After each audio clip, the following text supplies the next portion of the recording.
So, how does it feel when you play Roll Up to Win with Tim Hortons? Buy a hot or cold beverage using the Tim's app and find out. Roll in the app for a chance to win prizes ranging from free coffee and donuts to a Universal Orlando resort vacation or a sweet car. Oh, don't forget the TV. And this year, every roll is a shot at a $1,000 daily giveaway drawing for two $500 prizes. Roll up to win and get treated by Tim's.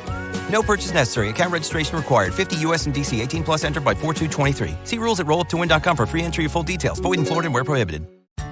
Welcome to BreezeLine, where you'll say, "Ta-ta, T-Mobile, our home internet is just plain better. More reliable and faster because we put internet first. If there's network congestion, we won't slow your internet down like T-Mobile does to help their cell customers." And right now, you can try out a true internet experience with BreezeLine's reliable and fast fiber-powered home internet. Find your perfect speed with prices starting at $19.99 a month for 24 months. Terms and conditions apply. Go to breezeline.com to learn more.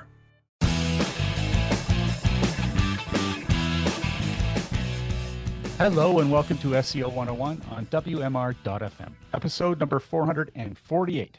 This is Ross Dunn, CEO of Stepforth Web Marketing, and my co-host is my company's senior SEO, Scott Fenak. We missed the last episode because you were lounging, weren't you? You know, I didn't want to go to Mexico. I really didn't. My wife made me, and I didn't want to drink all that tequila and sit in the sun, and it was all against my will. So yeah, you're a diehard worker. But I escaped. I dug a tunnel, came back to Canada. I escaped. We're good. Yeah, it got a little wet. little. Yeah, there's a few spots there. So awesome. Okay, well, let's jump right into this because holy smokes, we got lots to share today. What do you want to start with? Well, let's start with the fast, easy. SMX Advanced is coming back in June. It is free. Do it. But I'm going to make one suggestion about SMX Advanced. In previous years, I would basically book the days off work and do it just do the live online stuff and get it done in 2 days. And then last year I said, well, I'm going to be smarter about this. And I'm going to do 1 or 2 sessions a day or a week or whatever, and do it over time. And yeah, that didn't go so well. I think I saw 1 or 2 sessions in total because work and life and it all just gets in the way and you procrastinate. And then before long, it just doesn't happen. So my recommendation, if you're anything like me, God help you, but also maybe book the day or 2 off and actually sit through the sessions in one long stretch, and you'll probably get the most out of it. But anyways, it's free and it's back, and I hope to be there. Well, not. I didn't check. Is it all online? It's all online like last year. It sounds like everything will be available on demand afterwards. Same as last year if anyone attended. And even if you're not an SEO, if you're just trying to learn a little bit here and there, check it out, see what their sessions will be, and find ones that seem the most important to you. I always learn something. It doesn't matter how much you know, you're going to learn something. So it's worth it. Yeah, and I bet there'll be looking for a drinking game. Wait for the comments and stuff where people are asking questions, and then just drink every time you heard to say it depends. You won't last very long. You'll last one session, especially if it's the Google one. Oh well, it's going to be interesting, that's for sure. I miss going to them, kind of. Yeah, I'm with you. I've only been to the one years ago in person, and it was fun and not. And yeah. I don't know. It was. There were a lot of good aspects to it, for sure. For sure, there were. But yeah, we're not the most socially driven people, so I don't know. It was good enough. In terms of seeing some of my old colleagues and stuff, I do like that. I do like the rush I get when I get back. I usually have lots of good ideas. It's nice to get a bit of a refresh. Typically, those have fallen off the wagon pretty quickly because I got sucked back into my daily grind. But I have learned a lot through those conferences. So, well, it can spark ideas. Even if you don't learn anything, it sparks ideas and ways of thinking, and you can look at things from a different perspective sometimes. So they help. They definitely help, I think. Yeah, I think so. All right. So now into the SEO news. Google has released an update to reviews. It's the April 2023 reviews update. This is an interesting one. I thought the article on Search Roundtable was really good, but I think what was the most interesting was it was going beyond product reviews, and the ones that were reviews weren't necessarily just the classic review pages, there were also people who were like, one site took a hit that was talking about some of the best places to travel to. So it wasn't so much a product review as a review-esque website, and it took a hit. Google's cracking down pretty hard. What else did you take out of that? Yeah, it's definitely, before, it was, your standard Amazon review site. So it didn't really affect, well, it affected a lot of people, but, this certainly broadens that a lot. Like this new update's designed to evaluate, reviews on articles, posts, pages, anything about anything, really, anything about products, services, things, brands, media. So like TV shows, movies, businesses, you name it. If you're reviewing or comparing to of anything, really, you could be affected by this update. So a lot of the same rules apply, like with the product review updates. Make sure your content is, we've talked about this a lot, but make sure it's, very unique and very authoritative, and you have supporting data and all kinds of stuff to make sure that your reviews and comparisons are top notch, and you should be fine. But I was thinking about this, and it's like, wow, this could even affect us. This is like one of these first weird reviews that could affect us, because I'm sure if we go back into the Stepforth blog, we have a post or several posts over the years comparing different SEO tools, comparing Zenu Link Sleuth with Screaming Frog, probably, like old content, which I don't think it'll really affect us because it's older historic content, but it's the types of things we write about sometimes. And if those are holding up our rankings, we're in real trouble. Yeah, exactly. But similar types of art, we might want to write an article in the future comparing Ahrefs with SEMrush or something. I mean, that could happen. And then, we have to take this into consideration, whereas before we might not have. I mean, we wouldn't have to, though, because we'd be doing it from a thought leadership position. It's like, True. For example, one of the sites that got hit, that one I was mentioning that talked about the best things to do in different places or best places to travel, it got hit hard, possibly because the AI detection score on the site was 100%. So it's not to say those analysis engines are perfect, but it does sound awfully like that website was driven entirely by AI, and there's no thought leadership there. It's not True. a person who's actually gone to the place and reviewed them or done the things necessarily. They probably inhaled that information from other websites and put it in there. You I'm sure you can get away with it sometimes, but ultimately you'd want to do it right. And if we were to do reviews, we would do it right, because we want to make sure we're not looking stupid and we present our best face forward. But those websites tend to, if they're completely driven by AI, maybe automatically generated from scratch. Who knows? One thing about AI, and this is totally not in our notes, but it happened to me last night. I was on Reddit, and I don't know if you use Reddit much, but it can be a huge rabbit hole that goes into oblivion. And I stumbled on an article, or not article, a post or whatever, and they had used a ChatGPT detection tool and thought, well, let's see what happens for fun. And they put in the US Constitution, pasted that into the tool to detect it. And it was 99% AI, the tool figured. And I knew they traveled through time into the future and had ChatGPT write the Constitution and then go back. But it really got me thinking, like, and I never really looked at it from this perspective before, but really technical documents, like any kind of legal speak, or probably even like instruction manuals and user manuals for things. I haven't tried them, but I bet they'll all come up as AI generated. So I'm wondering how these tools and how Google is going to get around that, because there's certainly a legit reason for handwritten human created content to look AI. Like, anyways, it's kind of on an aside. You mentioned lawyers. This is a tangent, but it's interesting how they're a perfect use case for AI. Not, well, nearly perfect. There's certainly incidences where it wouldn't work, but they're actually piloting a program somewhere where a human will literally be in the court, but they'll have an earbud in, and the AI will tell them what to say. Wow. Yeah. This person acts as the lawyer, but the lawyer is actually the AI, because, I mean, really, it's, I'm no lawyer, so I can't say this with any certainty, but I imagine a fair portion of being a lawyer is remembering all the different laws and protecting your clients. So I would imagine that's really just content. When it comes down to the trickier stuff, obviously that would not work, but it's really interesting. And I think that's another example where AI is really going to make a difference. Hopefully for the positive. They won't be charging $300 an hour for that. So what you're saying is when I go to court for my murder conviction, I'm kidding, obviously, I'll just get an AI earbud. I won't even need a lawyer. There you are. AI can defend me. That's perfect. Just make sure it's charged. Yeah, battery will die for sure. Well, yeah. Anyway, pretty interesting stuff. Anyway, that update has hit a lot of people really hard in the review realm. Glenn Gabe has been posting a lot about this, and people are seeing massive plummeting in rankings. Not a good marketplace to be in. It's quite the shakeup.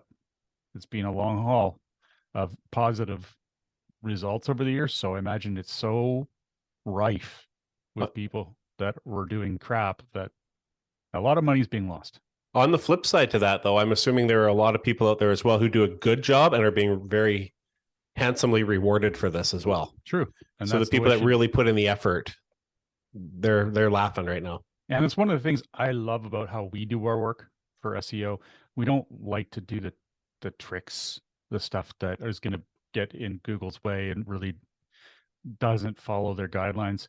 And as a result, when things like this hit, when our clients always succeed, they always end up on the positive side, unless there's some freak issue. But yeah, I would say it's very safe to say always they succeed because they've been doing it right. And I love that. I mean, it's really nice to see the playing field level out. So here's a big one. Google is building an all-new search engine. Project Magi. Leave it to them to make it all sound all fantasy-like. Anyway, it's, of course, powered by none other than AI. It's going to include brand new features. It's going to be more personalized. It's going to, quote, anticipate users' needs.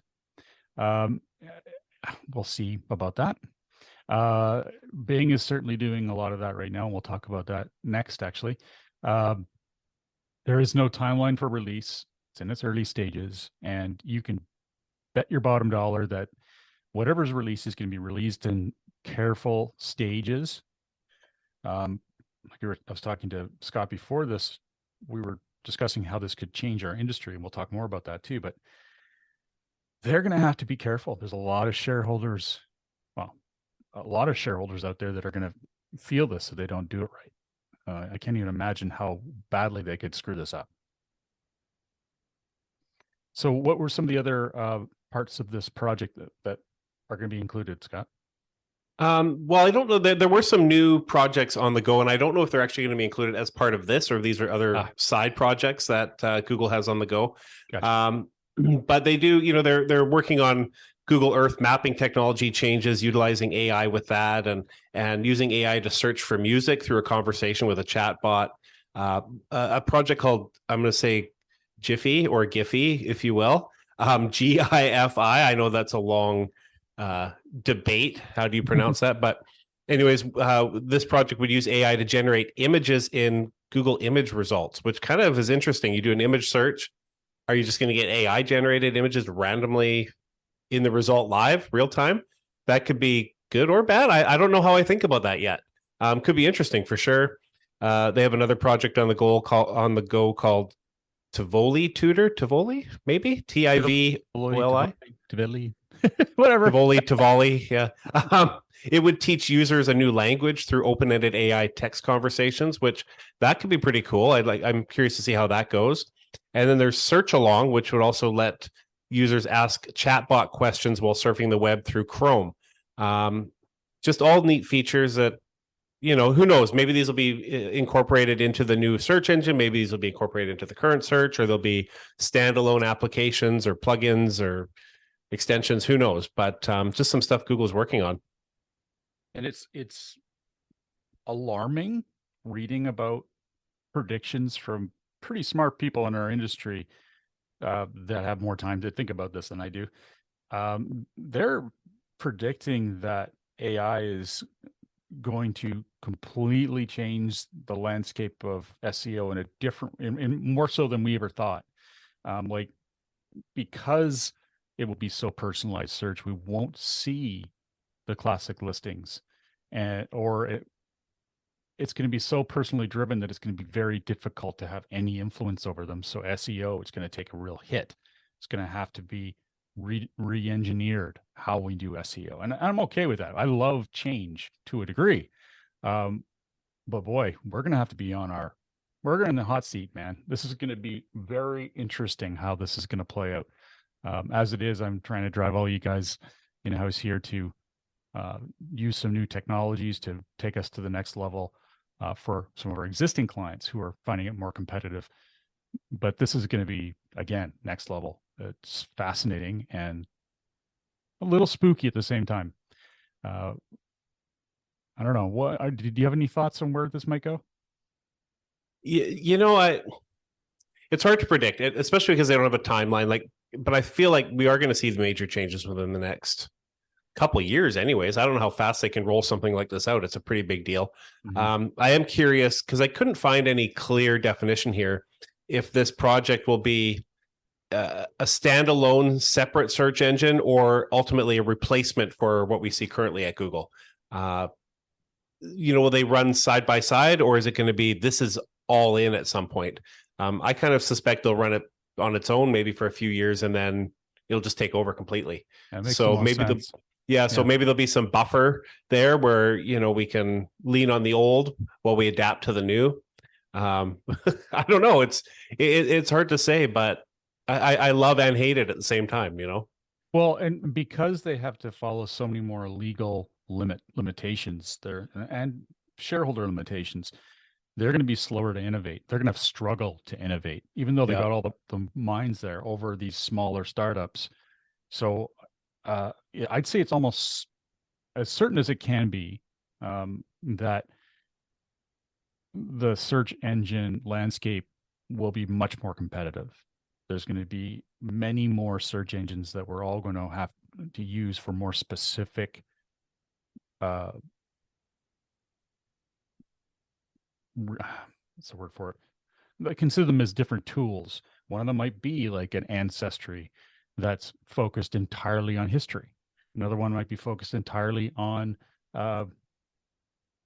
being a handyman, like all the stuff around your house. I mean, if they could really focus these things into something more powerful than Google could possibly do by itself. All these different search verticals or something. Yeah, exactly. Yeah, thanks. Yeah. Anyway, it's really cool. It's going to be dramatic, the changes we're going to see, and businesses that are all in on search will have to make sure they're with a company that's going to be on top of that. And I know we have to be. But either way, it's been nerve-wracking, especially for those, like I said, who have a lot of their income coming from search. Many businesses have moved only to search and have taken and shut down their brick and mortar stores, especially during COVID. And they got to be a little worried about this, I would expect. Not that that's going to be immediate. You just got to keep on top of it. And we'll do our best to keep you on top of it through the show. But it's going to run pretty quickly, and twice a month, it's going to be a bit tough to fill you in on everything. So do watch places like Search Engine Roundtable, Search Engine Land, and just keep an eye on what's going on. Now, this is really cool. When I was at Search Roundtable, I got a kick out of this. I clicked on the Bing tab just so that, Bing is a little more prevalent these days in the news. Maybe they got something that's happening. And lo and behold, there were a couple things to add. Oh my God. So Bing Chat is able to process book-sized documents. And this kind of blew my mind. So essentially, I'm just going to read this again before I say it, just so I'm absolutely sure. But if you open your paper in Microsoft Edge, and this is noted by Ethan Malik, who posted this on Twitter, the Bing AI sidebar can read the PDF and you can ask it questions about the paper. It literally reads it like quickly, book size. documents. That's amazing. I mean, we haven't even begun to scratch the surface of how cool all this is going to be for all of us, and annoying too, I imagine. But we don't need Clippy everywhere. But this is going to be kind of cool. I can't even imagine it from a pure research standpoint. I know, actually, I use the example of Ancestry. My wife's more into it than me. I started off being the most into it, but now she's way off on another level. But there's a lot of documents we have to search when we're using Ancestry, or we're looking through old newspapers, or we're looking through old documents. If AI can read that better and find information for us faster, that's going to be amazing. I mean, it's a game changer, quite literally. It's going to make any kind of research project, it's going to be hugely time saving. Yeah. According to Mikhail Perikin, I'm not sure who that is. Maybe he's at Bing. There was some confusion before this. I should preface this, that Ethan wasn't sure if it was just reading parts of the PDF and just the first pages, or the whole thing. Well, Mikhail says currently it reads from the beginning up to, brackets by now fairly large, context size. Soon must be Bing. Soon we will be releasing the sliding window-like processing that would allow operations, summarizations, etc., even on book-sized documents. By the way, it doesn't have to be a PDF. Any document. Wow, that's awesome. It really is awesome, and I love. No, I'm not a big fan of Microsoft or Google. I'm a fan of what they can innovate, though, and this is just amazing. And this is the kind of thing that they're able to launch now. The Google, you don't see this in Chrome. They're really making leaps fast, and they're leaving Google in the dust. It's kind of cool. I like seeing that. All right, what's next? I don't know. I just clicked on the Yahoo tab. There's not much there. Anyways, I just have to say the most recent Yahoo headline from the beginning of February says, survey says most think Yahoo won't be able to compete in search. I could have told you that. Anyways, okay. Where were we? Who knows? Maybe they'll buy an AI startup and all of a sudden they'll be important again. You never know, right? Maybe they'll be in the forefront again soon. Yeah. So here's a fairly quick one. If you have a shopping website, Google is now displaying more information regarding shipping and return information in the search results. They did kind of expand this a little bit, and now they've expanded it further. So this is as of April 17th.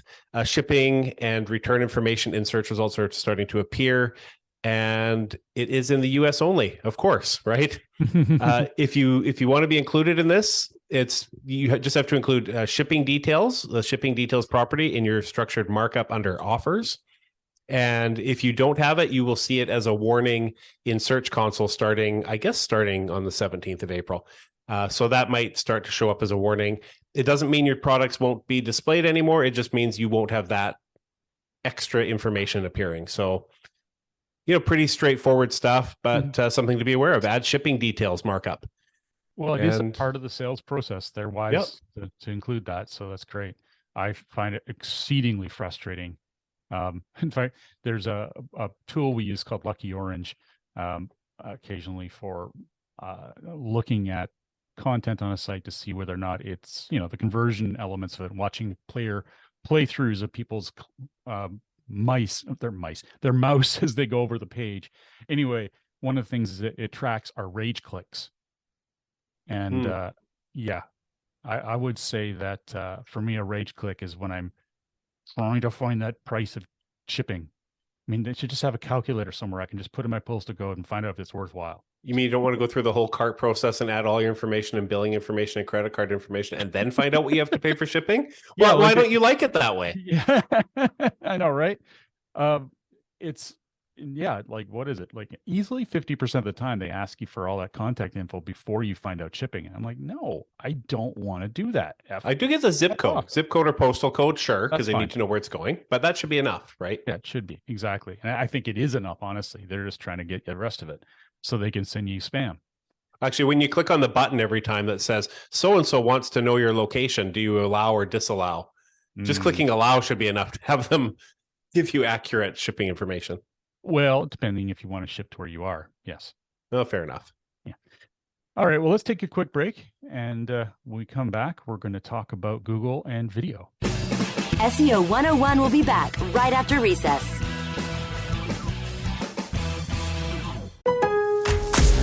At Lowe's, it's the final days to save on top outdoor power equipment during SpringFest. Save now on the latest in cordless outdoor power with Ego, only at Lowe's. For a limited time only, get $50 off Ego's Select Cut 21-inch self-propelled lawnmower. And save $20 on select Ego 15 and 16-inch string trimmers. Don't miss out. SpringFest deals at Lowe's won't last. Valid through 4/26. Selection varies by location while supplies last. Progressive Insurance protects people's cars, homes, and other vehicles. But if you've ever seen our commercials or even just heard our name, you probably already knew that. What you may not know is that we support Humble Design, a nonprofit that furnishes homes for families and veterans emerging from homelessness. Because a little help goes a long way. And a lot of help, well, you get the idea. Now, if you already knew all of this about Progressive Insurance, we're impressed. We'll have to find something else cool to tell you next time. Find out more about how we're dedicated to our customers and communities at Progressive.com. Progressive Casualty Insurance Company and Affiliates. Welcome back to SEO 101 on WMR.FM, hosted by myself, Ross Dunn, CEO of Stepforth Web Marketing, and my company's senior SEO, Scott Fanak. So this is another Google News, of course. Video must be main content appear as thumbnail, kind of summarizes it quite well, but this is from Search Engine Land. The change here is that previously Google would occasionally show a video thumbnail beside your search listing if the video was simply on the page, which was nice. Was one of the benefits of having video on the pages when we talk to clients. Now the videos will only appear in the search listing if it is deemed the main content of the page. I think that's a shame, but whatever. Maybe that'll change. But what does main content mean? The quote here, do you know where you got the quote from? This Search Engine Land. let me try to trace exactly who said that. Yeah, who said it? Anyway, quote, search determines if a video is the primary content on a web page based on several factors, including the location of video on the page, unquote. I know, that was by a Google spokesperson. Literally. That's why I didn't include it. I didn't include it. They didn't even deserve their own name. Poor guy or gal or whatever. Yeah. They. Yeah, feel bad for them. Yeah. I love how it doesn't really answer the question though. No. They kind of skirt around. So what is the main content? How do you determine it? It's a mystery. Location of video on the page. So I guess they don't want to tell us too much because we could find out something important. Yeah. Whatever. But if you've got a video near the top of the page, it's scaled to the full size and it's like contains the main content for that page, it's probably the main video or the main. If there's no other content on the page, we'll let you have it. If you got lots of content, well, I don't know. I guess hopefully common sense is enough. Maybe it 50-50. Ooh. Then it's sub main. I don't know what that means. Okay. Well, okay. I'm gonna say it again. More Bing news. I know. This is like the best day of your life. I know it is. It is sad. Okay. This is about private domain registration in SEO. So when you register a domain, oftentimes now you're given, I don't even know why they do it free, but like Namecheap, where I go to, they give you free whois privacy. There must be a benefit to that. Maybe it's because it's harder for people to reach out to you and take you away from them. I don't know. Anyways, there must be a benefit because now it's free. A benefit to the companies, I mean. Anyways, part of it was, should we turn on privacy or does that affect SEO? That was one question from Michael Dedrian. Sorry, I'm probably messing that up, Michael, but he wants to know, should we make the whois information for our domain public for gaining trust from Bing bots? Well, kudos to him, first of all, for asking about Bing bots. But for Beachy from Bing replied in a generalized way, what shocking, I know. Quote, whether or not you should utilize whois largely depends on your situation. If you are in the process of starting a website from the ground up, neglecting the small details could be detrimental to your success. Whois data helps us establishing trust and gaining knowledge. So what does that mean? Well, actually go to the article. It's a pretty funny reply. There's a Barry followed up and he says, "Are you saying private domain registration has some sort of impact on Bing search rankings?" For Beach Canal, for Beachy, for Beach. Anyway, I'm sorry, I'm butchering that. I'm sure it's French, but it says, "Well, more than the meta keywords," and he puts a little winky emoji in, and less than most of everything else. All right. When dealing with many new domains on a daily basis, having dependable ownership information, individual or organization, with a positive track record can assist our machine learning in building trust. All right. So take that as you will. I'd say that means yes. If you're new, if you're freshly out there, making your domain information public is a good thing. It does kind of make sense, because if you are a scammer or whatever, and you've got 1,000 scam websites out there, you're going to hide that information. Mm-hmm. You're not going to tie that to a name. So, but if you've got your real name public, you know, it does add a bit of trust for, well, I mean, no humans are really looking at that stuff, but if they did, I would trust somebody that said their name rather than, had it all hidden. I guess so. I guess I'm sort of shocked that it matters in that. Doesn't Bing also have registrar status like Google does? Can't they just see that information either way? I don't know. That's a good point. Who knows? All right. Ooh, this is big news. All right, take the next one. That's almost big news. Yeah, Google's removing the mobile-friendly test tool. So what that means is your site doesn't have to be mobile-friendly. Nobody cares. No, it doesn't mean that. It means it's still critically important that your site be mobile-friendly, but Google wants to help you a little bit less in figuring out if it is or not, I guess. But, rather than a tool, I guess they figured it was better to add a section on their page experience, or section on page experience, so their helpful content guide, and they've revised their page about page experience. So that doesn't really help, but I guess. And to be fair, they're probably doing that because they pushed it out there. They made this a big deal, and now there's tons of tools out there, and even GT Metrics. All these guys have it built in, so I guess there isn't much of a point for being there. Yeah, I guess that's fair enough. Them. It's fair enough. I mean, I don't like them taking it away simply because I use it when I do website audits. And when I do a website audit, it's just a quick, dirty, easy way to see if a page is mobile friendly, and it's presumably quite accurate. And now I just have to do something different. I have to change, which isn't going to be any harder or take any more time. It just have to change. I don't like change. It makes me angry. And I hate it when Google cancels things, and they do it every time, and every SEO 101, we rant about them canceling something. Okay. Google. Okay. There we're you going to go. whip through this last few here. We've got a deadline here. So Google FAQ snippets dropped from many sites on April 5th. That does suck. This is a reporting from Glenn Gabe via Twitter. Appears to have begun reducing FAQ snippets in search of the most notable reductions found in mobile. This, for all we know, could be testing. Maybe they found FAQ snippets were being less used and I don't know, who knows, but it is interesting that we're seeing less of those right now. I'm still going to be all on board. Everyone else should be as well. And marking up their FAQ snippets with schema markup and giving Google every opportunity to identify them and list them.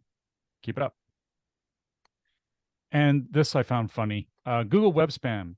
Spam Brain caught 5 times more spam in 2022 versus 2021, and 200 times more spam compared to 2018. Now, the reason I find it funny is because Google says 99% of visits to Google search were spam free. How do they know that, really? I mean, well, why did they serve it if they know it? They wouldn't have served it. Exactly. And have they been serving spam for a long time? Yes, they have. Maybe they serve spam on purpose as a test to 1% of visitors. I don't know. I don't know. It's funny where they get the stuff from, but and there's a few other stats there we can't get into, but really the point is they're getting more spam, and we are seeing that. I do see it a little better, obviously. It depends on your search, though. Sometimes they just don't understand what you're searching for, and then that just gets weird. You get stupid results. There's a Google, and in the local SEO realm, there's a Google Business Profile Manager search and dashboard bug. that's hiding businesses.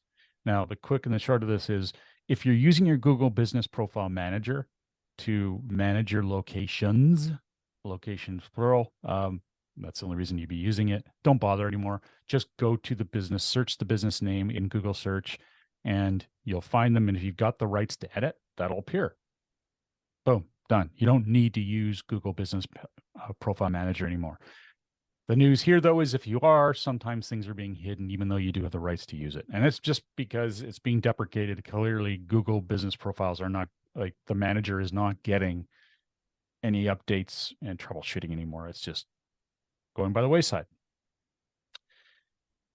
And do you want to quickly whip off this last one? Yeah, last one's pretty simple. They did announce this in 07 that you should block your search result pages for internal searches. So if someone's on your website, they do a search, those result pages they get should be blocked to Google. If they are not blocked, at the very least, John Mueller actually went on a Reddit rant saying at least block those that don't serve any results. Otherwise, it could be basically an infinite crawl of everything. And worst case scenario, if you have to keep some of those indexed, limit those to a limited set of hand-selected URLs, maybe for a specific product type or something very specific that could act more like a category page. But generally, the verdict stands: block your search result pages. Awesome.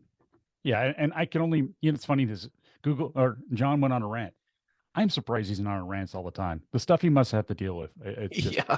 I mean, dude has to be stressed out. Dealing with a lot of people, and he's, from a Google perspective, must be very hard. Anyway, on behalf of myself, Ross Dunn, CEO of Step Forth Web Marketing, and my company's senior SEO, Scott Van Ack, thank you for joining us today. If you have any questions you would like to share with us, please feel free to post them on our Facebook group, easily found by searching SEO 101 Podcast on Facebook. It's been quiet in there. We'd love to see some questions from you, and we'll proudly air them on the show. Have a great week, and remember to tune into future episodes, which air twice a month on WMR.FM. Thanks for listening, everybody.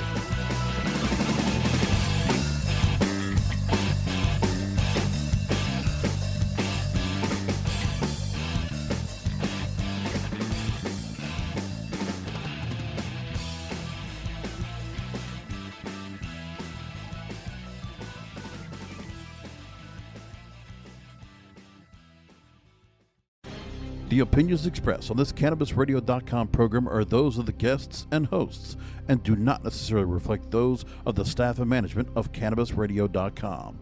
Any rebroadcast, republication, or retransmission of this program without proper consent is prohibited.